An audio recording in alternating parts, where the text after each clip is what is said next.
All right, so I'm gonna come on here, do a quick video on my duty gun slash competition gun slash really just do everything gun. We'll start off obviously around in the chamber, no magazine.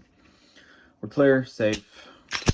Um, so lot 17, Gen 5, 9mm.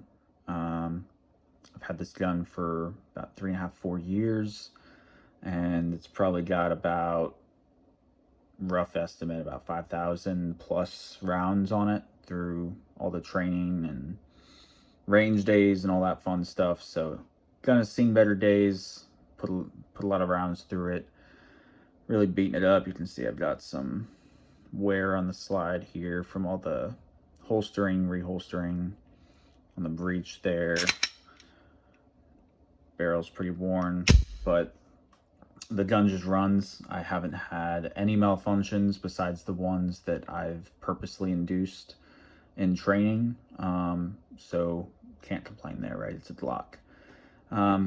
So start out at the front here. I've got the Modlight pistol light. You can see even the light's been worn down pretty good. Got the OKW head on here.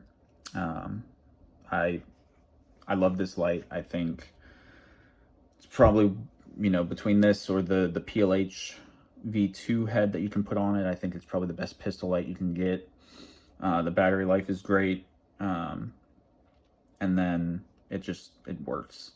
The OKW, I believe, has like 79,000 candela and about 750, 800 lumens or something. So it's not the brightest, but I'm going to be able to see out to probably about 100 yards and be able to positively identify something pretty accurately.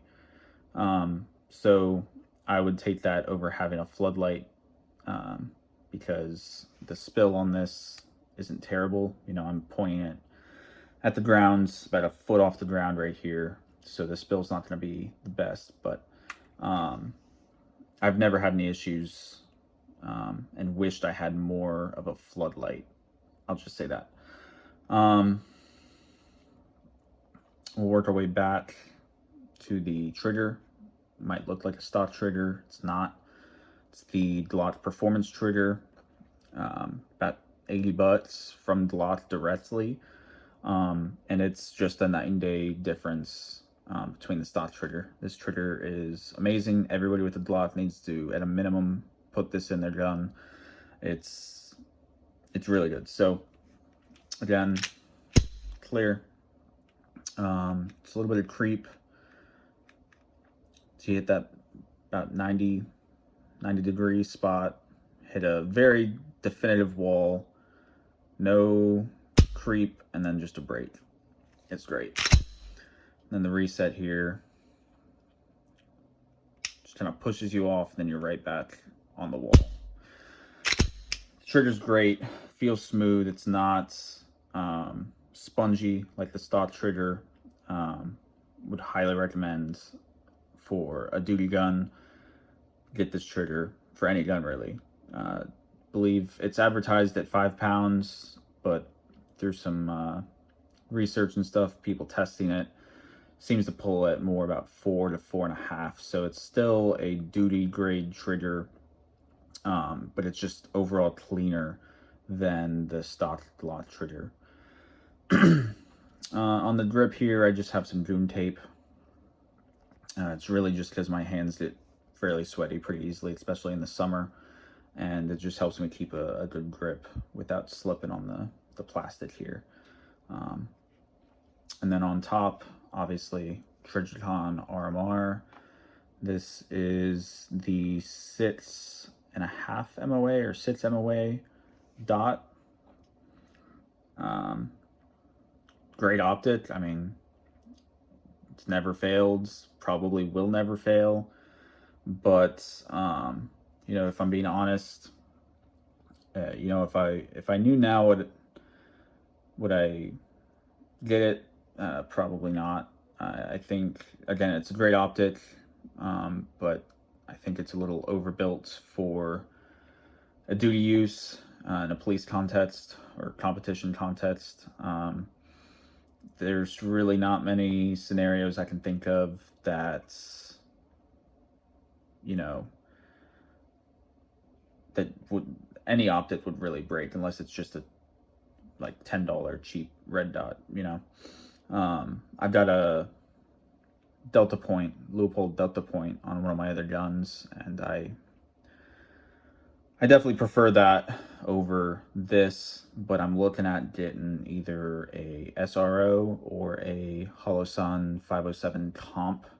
It's the new model they just came out with, and that's strictly because of it's gonna have a top-loaded battery or a side-loaded for the Holosun, and it's just a bigger window because, you know, this is the 6 MOA.